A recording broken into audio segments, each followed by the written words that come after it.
Welcome back, everybody, to another episode of the Construction Corner podcast. Today, unfortunately, Dillon's a little bit under the weather. Normally, we would reschedule, but we have a super special guest with us today. So we're going to go just me and our guest, Kristi Gibbs.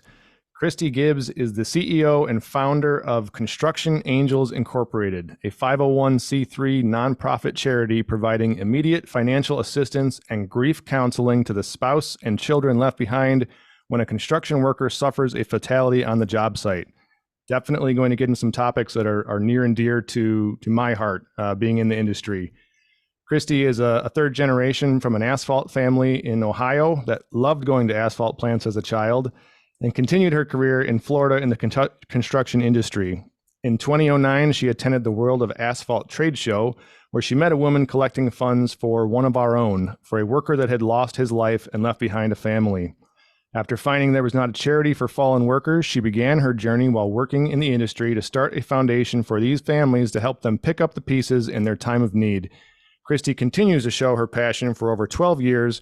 She's currently operating in 26 states, which is incredibly impressive, and growing. Her dream is to have fundraisers in all 50 states by 2030, which I'm sure we'll also get into. So without further ado, Kristi Gibbs, welcome to the show. Matt, thank you so much for having me on today. Absolutely. We are glad to have you. This is it's going to be a fun conversation. It's a topic that it can go a lot of ways, I'm afraid, but it's not a topic anyone likes to talk about what you're doing to help with, but it's a topic that we really need to bring to the forefront. So before we really dig into what you're doing today, why don't you give us a little bit of background about how you got started in the construction world? Sounds like you had some, you were pretty close to the asphalt industry, but why don't you give us a little piece of how you came into this industry? Honestly, I was born into this industry. It runs in my blood. My mother tried to get me out of the industry. She says, "You will not work for the family. You will go to school." So I went to school and I ended up coming out and doing what I went to school for, marketing in the construction industry. So I figured I'd kill two birds with one stone, and I still wound up in construction anyway. And it just, I worked in the last, the first 6 years while doing the charity. And then it just became a time where the charity became too much for my, construction paying job. And I had to sever the ties and just continue moving forward. And I had no idea I'd be where I am today. Well, it's pretty amazing what you're doing. And I mean, the fact that you came up in the construction world, I think it only helps you really to probably understand and get a grasp of the gravity of the nature of this industry, right? And the inherent risks that are involved in what we do every single day. So let's just jump right into it, because it's, Construction Angels Incorporated. You provide financial assistance and counseling to the spouse and children of worker fatalities, right? How many deaths per day are currently taking place in the construction world? Is that a figure you know? There's, according to the Bureau of Labor Statistics, there's approximately 4.5 construction workers per working day, not per day. Wow. But let's say that might be 280 some days, per year, and approximately 4.5 construction workers. But it's a number that a lot of people don't realize. For example, I just found out yesterday that there was a fatality in Miami. Word of mouth, let us know about it. And that's what we're here for. And then we try to find the company and reach out to them. And we offer $7,000 to the spouse and children. If there is not a spouse and children, somebody still has to pick up the financial pieces. And so we provide $2,000 in angel support to like the brother or the mother, whoever is going to handle that responsibility. We offer up to $1,000 in grief counseling per family. And we also offer scholarships. So if a child lost a parent due to a job site fatality, they can apply every year to anything that they want to go to school for. Then we have a scholarship for kids that are trying to retain their education in the construction industry. They can also apply every year. And the third scholarship is for educational organizations that are benefiting our construction industry, trying to educate people about it. So if they need additional funding for things, they can apply for us as well. That is awesome. I'd done some research on you and your foundation. Obviously, I did not realize all the scholarship aspects, what you do. That's a whole side, amazing part of this that I want to get into a little bit. But before that, so with the fatalities, with the help you provide to the families, you kind of mentioned the accident in Miami recently. Is that typically how you find out about it, or how the family finds you, is just word of mouth, or how does that usually work? Unfortunately, I think because we're only 12 years old, we're not that big charity that everybody knows too. We're not St. Jude's, or we're not American Cancer Society. So they usually hear about us throughout the grapevine, throughout the industry. So we align ourselves with a lot of construction associations. For Okay. example, AGC, or the NUCAs, or the 811s, and the road construction associations. They find out about us. They also support us. And then when one of their members has a fatality, they reach out to us, or people will send us via social media or email. They'll send us news links about something that happened. And we also have board of directors that represent certain states. Okay. So this happened to be a board of director that contacted me saying, did you hear about the fatality here in Florida? And unfortunately, what we really want is for that company to recognize who we are and say, I'm going to go online and complete the assistance request form, which takes about 3 to 5 minutes to complete.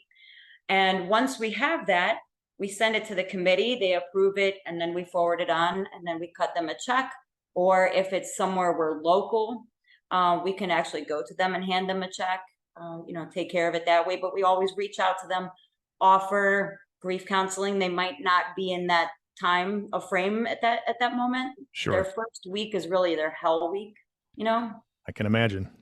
Yeah. So, and then we also let them know about scholarships and try to keep them in the loop with any upcoming information about, apply for our scholarships or whatnot. So. Okay. Amazing. So how do you raise the funds that you're giving away? Is it all fundraiser based, I assume? So most of it is fundraiser based. So now you're getting into the fun stuff about what we do, the lighter topic of the conversation. We have a lot of outdoor events since COVID, golf tournaments, clay shoots, 5Ks. We recently had our first fundraiser in Colorado where we did a 5K cornhole and kickball tournament, and it was really successful. Nice. I was surprised. Yeah, so we've done that. Nuka of Las Vegas is doing a backhoe rodeo in October. So there's been, some different things that are coming at us. Gilbane does a fishing tournament for us in South Florida. We're talking to other states about doing other different types of events and just, expanding into other states in 2024. So fundraisers is our main way to fundraise, but then we have an easier way, which is 100% to whatever state or national, and that's our state sponsorships or our national sponsorships. So if somebody wants to go to our website, in the top right-hand corner, they can go to national sponsorships, and in every email blast that we send out, their logo goes out on it. They're on our website. We recognize them. They can come out to any of our events and participate. Same thing with state sponsorships. So we really encourage that, especially for people that might not be able to come out to events or don't want to host their own event. It's just an easy way to donate to families in their state. Well, that's certainly a great option, and we'll put everything in the show notes, and we'll help kind of blast this around also. So 26 states. Speaking from experience, my wife and I run a nonprofit, unrelated to this, but I know how difficult it is to put on a golf outing in our own backyard. Talk about how to organize these events, the outings, the clay shoots, everything in 26 states from South Florida, where you're based. Do you travel to all of these? I travel to some of them, and we have board of directors. For example, we just had a California golf tournament on Monday, and I'm here in sunny South Florida. So I did not go to that one this year. I've been the last 2 years. We just had our Colorado one last Wednesday, and I was not there. Okay. I am going to Iowa. Iowa's having their first golf tournament. And so what we try to do is we try to find a host. So let's take Iowa, for example. This one's really exciting. Cementech is an international cement manufacturing company, and they participated in our first national fundraiser in Las Vegas, and they happened to win one of the courses of the tournament. And they donated the money back and said, we want to have our own golf tournament. So they're the host. They're doing all the inviting in Iowa. And wouldn't you know, they were talking with Master Builders of Iowa, which is AGC on the vertical construction side. And they said, we want to be a part of this too. So now we're having a morning flight and an afternoon flight, which will be the first time we've ever done that. It's almost sold out. That's on September 11th. We've raised an incredible amount of money. I'm so happy, so surprised. So I'm leaving on Monday, coming back on Thursday. Jennifer, who handles our accounting, also puts on these elite events with me, and she's flying out there with me. And now we have a new hire, another Jennifer, we call her JB, and she handles all the spreadsheets, all the background, all the registration. So it's really a team effort. And we're always looking for volunteers and people that are looking to do something. Well, that's incredible. We have some listeners actually in Iowa, so I'll poke them after we hang up here today and make sure they're taking part in that. 2 flights, that's a huge outing. That's really big. Yes, it is. And it's almost sold out, and we are so excited. But if you do want to register, you can go to our website at constructionangels.us under events, find Iowa. And I think the morning registration is closed, but feel free to come out or participate or sponsor something. Perfect. All right. I promise we're going to get back into the meat and potatoes of our conversation. But again, since I'm kind of close to the nonprofit world, let's touch on that just a bit. How was the process of starting your 501c3? Was it a breeze? Was it kind of a pain in the ass or something in between? I really wish there was a booklet on this. As you know, it just didn't come. It's like, when you have kids, there's no booklet on it. So somebody should really make a booklet on it. But I started out with this idea from World of Asphalt that I already thought was a charity. So I had no intention of starting a charity. Okay. So during this time that I'm trying to put together a charity, I'm writing out a business plan of how I think this is going to go, which it's changed over the years so much. But I needed the initial business plan. And then I went to the tax form, which is all the boxes that you need to check off. That's what I should have done first. And that's how I should have written my business plan. So anyway, that's what I would suggest to anybody trying to start one is, find out what is required of a 501c3, print that out, and follow all the directions of filing a 501c3 and what's required, and have an actual mission. Have a clear point of exactly what you want it to structure. And I started very small. We deal with help, providing immediate financial assistance and grief counseling to the spouse and children. End of story. So just keep it small. I started in South Florida, but our second fatality, I think, was in the Panhandle. So at that point, I realized our construction industry works throughout the state. So that already changed, a little bit of the plan to go state by state. And we've kind of grown and evolved every day. We've learned something new, I think. So it's a lot of learning. But if somebody wants to ask questions, I'm always here to help. You can email me at Kristi@constructionangels.us, and I'd be happy to help. Wonderful. So do you have to update your charter every new state you go into? So I'm sorry, I should have touched on that. Every time we get into a new state, we have to register in order to solicit donations. The accounting side of things, Jennifer McCloskey has to register. We do an audit every year, which thank God we've passed with flying colors every year. And we file our 990, and we make sure that every state is up to date, because different states have different requirements of funds. So we just try to keep everybody, send them all the same thing, because some of them are way higher than others. So our nonprofit, we provide automatic CPR machines to local fire departments. Wow. And it was a giant pain in the neck to get it all set up, all the paperwork, the lawyers, the fees. And at the time we didn't know what we were doing. We just, it's my 9-year-old son actually wanted to start this, and we raised a bunch of money up front. We bought one of these things and we wanted to give it away. And then the snowball kind of started rolling.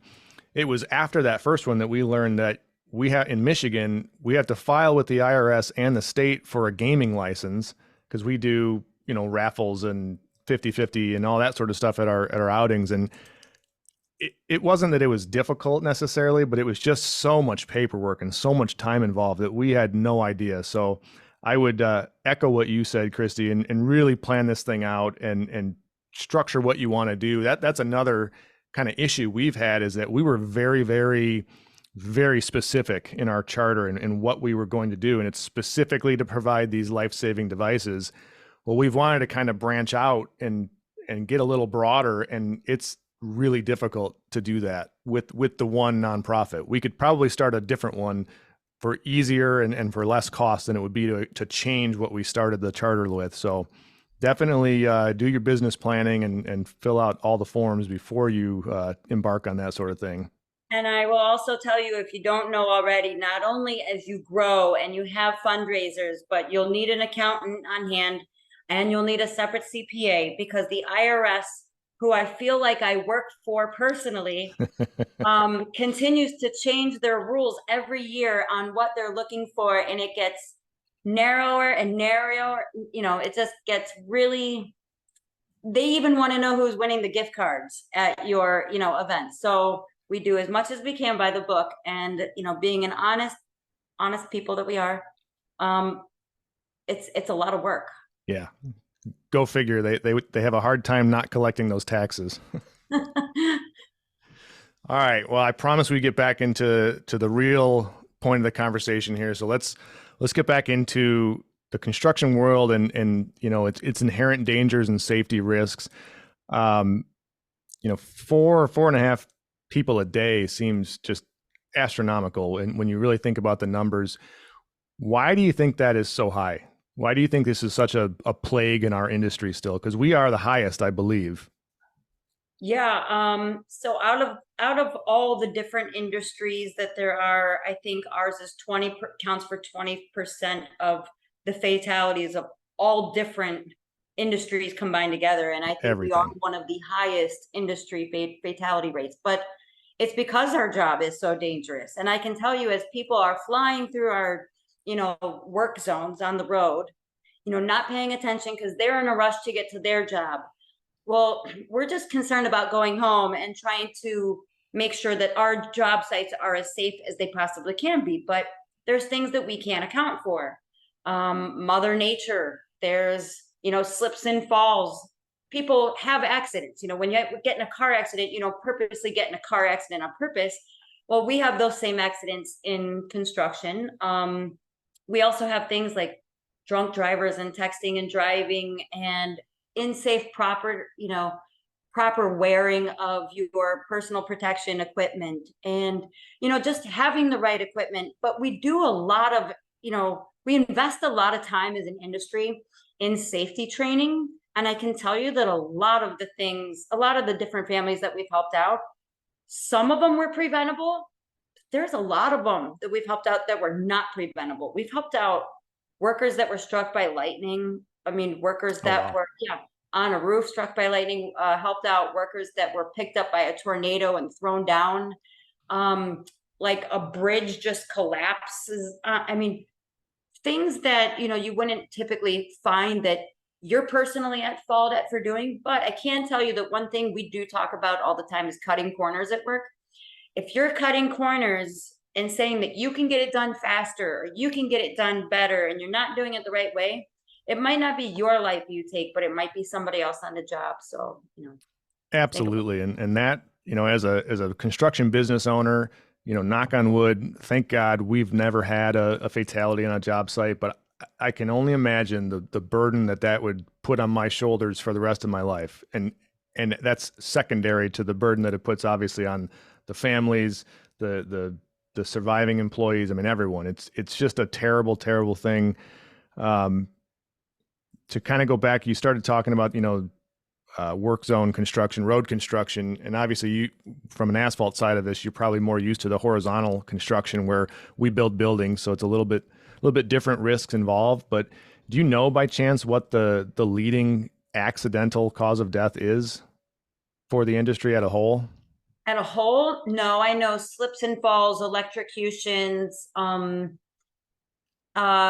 I think they call it run over or trapped, where it's actually like from an automobile or from some type of equipment. I know that there's 4 hazards, but I can't piece out which ones are indifferent. Like we've had crane collapses, we've had concrete collapses, we've had equipment backing over people is a big one. Geez, I can't name all of them, Okay. but I can tell you that it's a dangerous industry. It's a fun industry.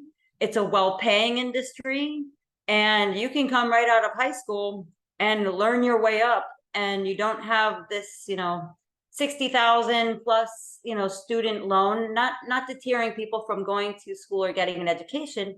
But, if you want to come right out and provide for your family and have a family at a young age, or, not have that debt and make a great living or own your own company one day, this is how a lot of us get started. Is we were born and raised into it, or we worked with our friends who were in it. I mean, everybody knows somebody who's they're either related to or friends with in construction. Without a doubt, that's how I got started. I had a buddy who was a carpenter on a residential crew, and he brought me on board, and I've been involved in the industry in some way ever since. And I think to your point, yeah, we talk a ton on the show about getting kids involved in the trades, making the trades cool again, promoting the blue collar culture. There's a huge available benefit to people. And I don't mean this conversation that you and I are having today to be scary or to ward people off. I think it's as much the responsibility, though, of the employee as it is the employer. Granted, as the employer, as a business owner, we have different responsibilities for keeping our job sites safe. But at the end of the day, we all need to make sure that we all go home. And as long as you're doing that and you're being safe, you're being proactive, and you're doing everything you're supposed to, it's really not that dangerous of a place to be as long as you're doing those things, right? Right. There's toolbox meetings you could have for your companies. There's safety trainings. There's, excuse me, OSHA trainings. I know my family has one big one every year, like before they start their season, they have a big safety training one. They also turn it into a mini fundraiser for us. But, every company I think does that. The company I used to work at, which did all different types of trades, had a toolbox meeting every Monday morning at 6 a.m. It's just important. And I know that we do that in the industry.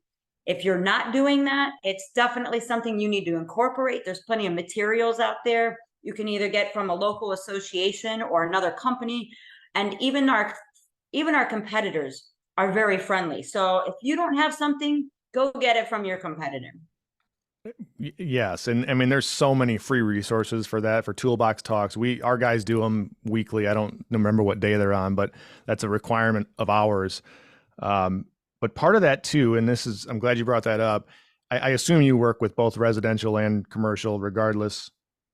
So all construction trades. So I started in residential as a young kid, at 18 years old, and I was hell bent and stupid and didn't need anybody's rules.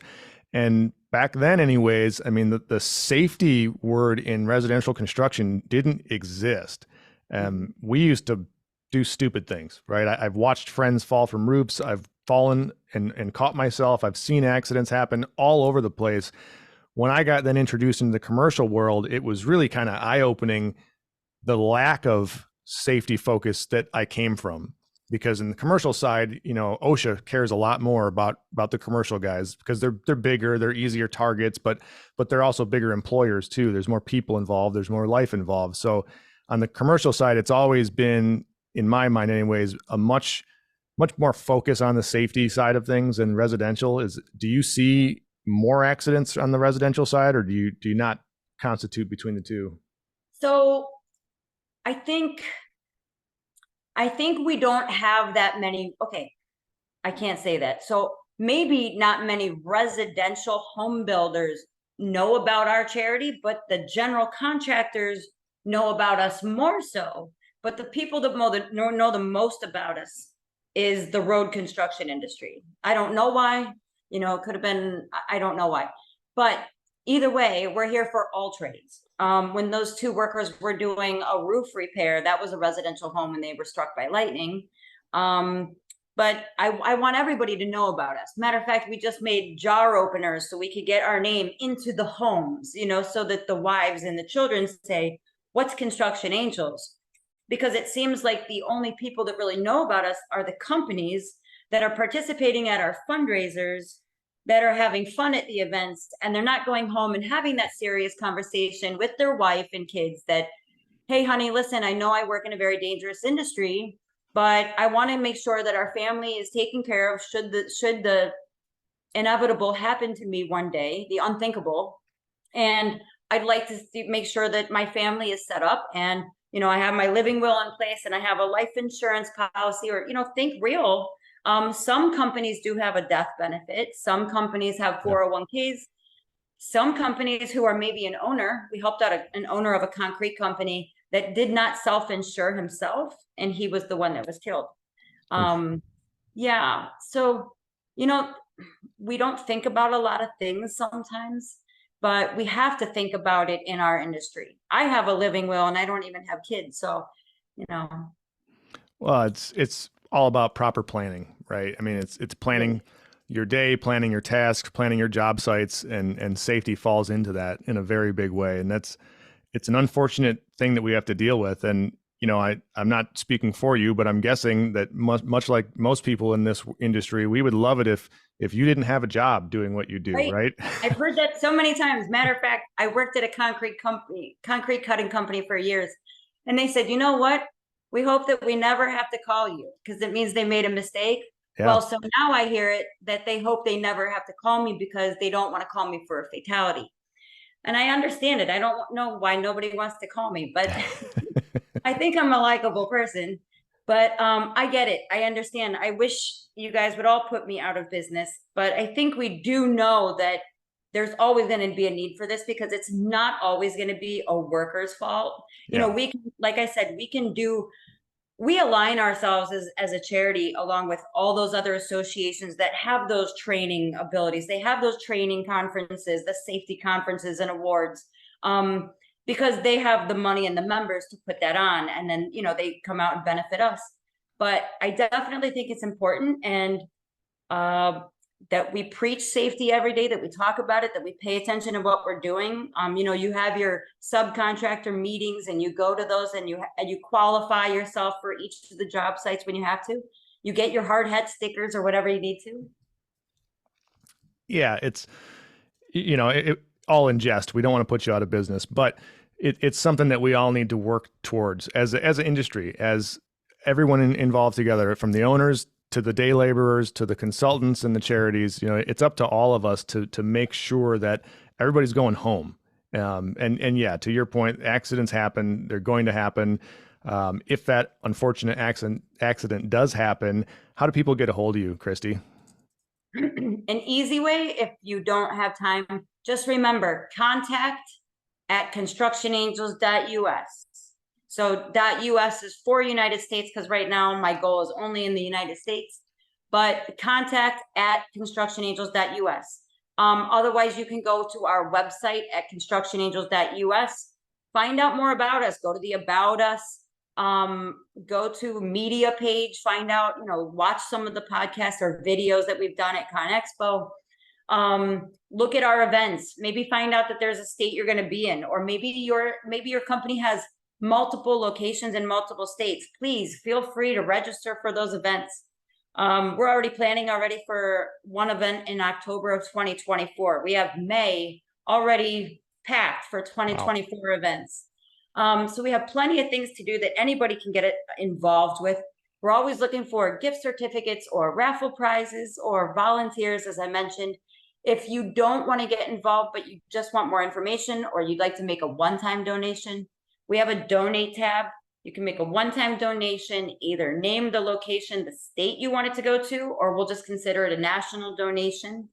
And so far, we've been able to help out quite a few families in other states that we don't have fundraisers because of our national fund. That's very interesting also. So you got it there, guys. Constructionangels.us, right? Yes, .us. Okay.